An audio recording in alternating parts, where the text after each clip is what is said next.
سیدنا عمر فاروق رضی اللہ عنہ دعا کیا کرتے تھے کہ اے اللہ مجھے اپنی راہ میں شہادت نصیب فرما، مجھے اپنے رسول کے شہر میں موت دے۔ خلافت کی 11ویں سال اللہ تعالیٰ نے ان کی یہ دونوں دعائیں پوری کر دیں۔ ذی الحج 23 ہجری میں حج کے لیے مکہ گئے۔ آپ جب حجر اسود کو بوسہ دیتے تو کہتے تھے، اے حجر اسود، میں جانتا ہوں کہ تو ایک پتھر ہے، تو نہ نفع دے سکتا ہے اور نہ نقصان۔ اگر میں نے رسول اللہ صلی اللہ علیہ وسلم کو تیرا بوسہ لیتے ہوئے نہ دیکھا ہوتا تو میں تیرا بوسہ نہ لیتا۔ یہ سیدنا عمر کی توحید کا کمال نمونہ ہے۔ حج سے فارغ ہو کر اس مہینے کی آخری تاریخوں میں واپس لوٹے۔ جمعے کے دن مسجد میں خطبہ دیا جو بہت طویل تھا۔ اس میں لوگوں کو بہت نصیحتیں کی۔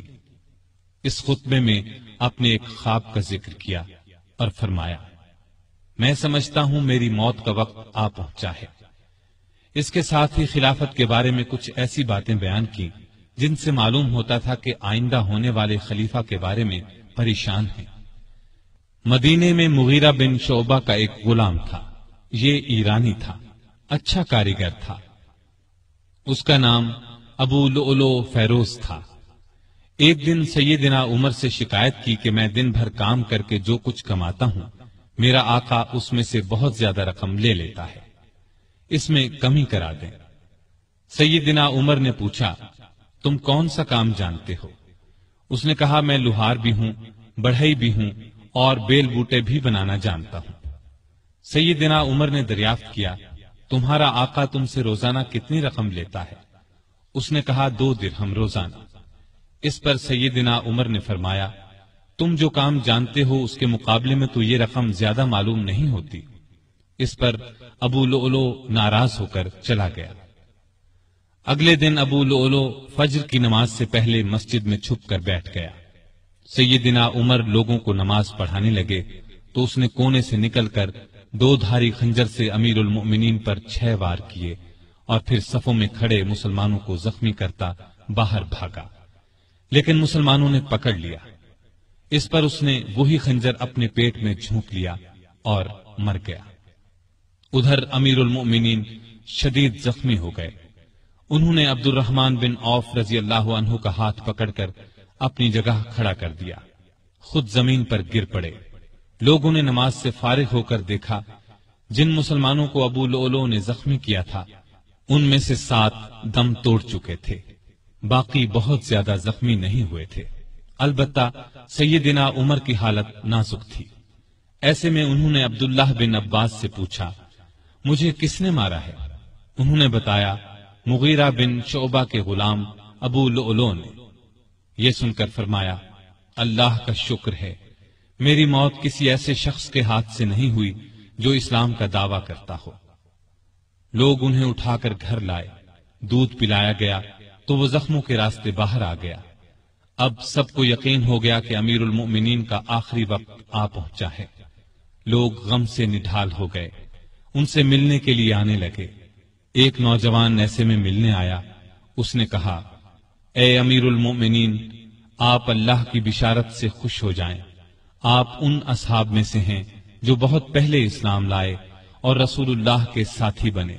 خلیفہ بنائے گئے تو آپ نے انصاف سے کام لیا، پھر آخر آپ کو شہادت نصیب ہو گئی۔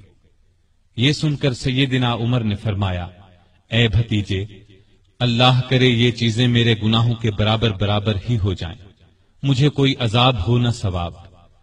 مطلب ان کے کہنے کا یہ تھا کہ بس عذاب سے بچ جاؤں۔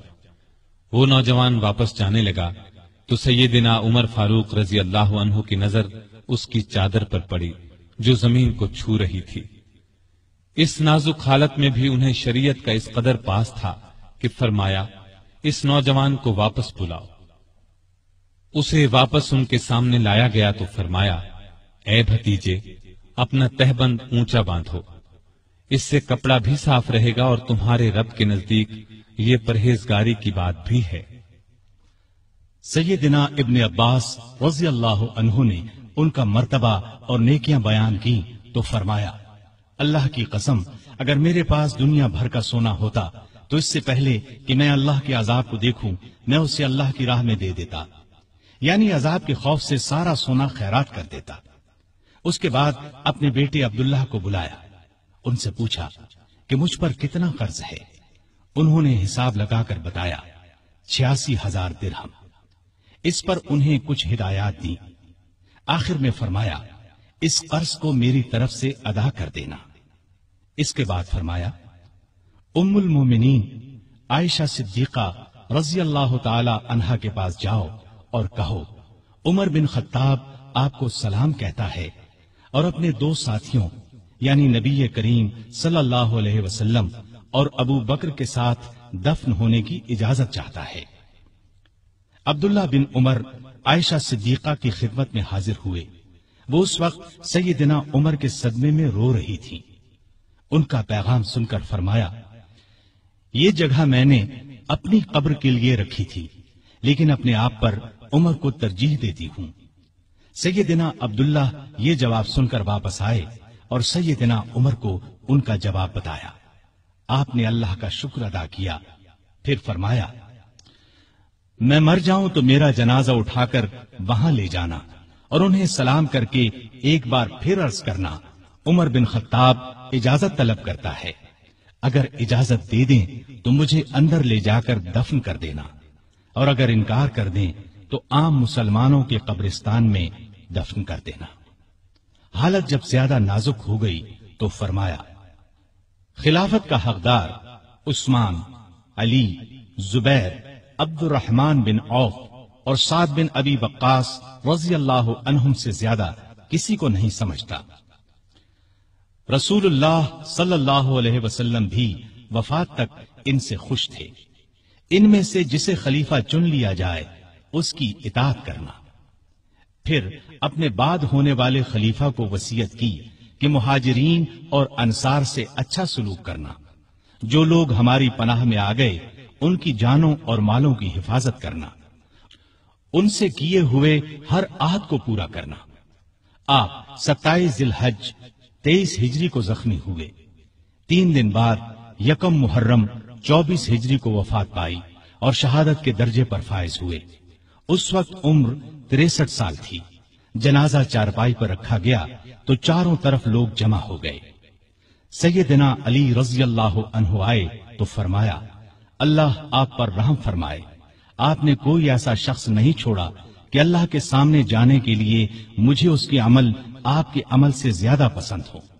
اللہ کی قسم مجھے امید تھی کہ اللہ آپ کو آپ کے دونوں ساتھیوں کے ساتھ رکھے گا، اس لیے کہ میں اکثر رسول اللہ صلی اللہ علیہ وسلم کو اس طرح فرماتے ہوئے سنا کرتا تھا میں گیا اور ابو بکر و عمر گئے، میں داخل ہوا اور ابو بکر و عمر داخل ہوئے، میں نکلا اور ابو بکر و عمر نکلے۔ جنازہ حضرت صہیب رضی اللہ عنہ نے پڑھایا۔ حضرت علی، عثمان، سعد بن ابی وقاص اور عبد الرحمن بن عوف رضی اللہ عنہم نے قبر میں میت کو اتارا اور اسلام کے اس بہت بڑے فرزند کو ہمیشہ کے لیے رسول اللہ صلی اللہ علیہ وسلم اور سیدنا ابو بکر رضی اللہ عنہ کا ساتھ نصیب ہو گیا ہے۔ اللہ تعالی سیدنا عمر فاروق رضی اللہ عنہ پر رحمت فرمائے، آمین۔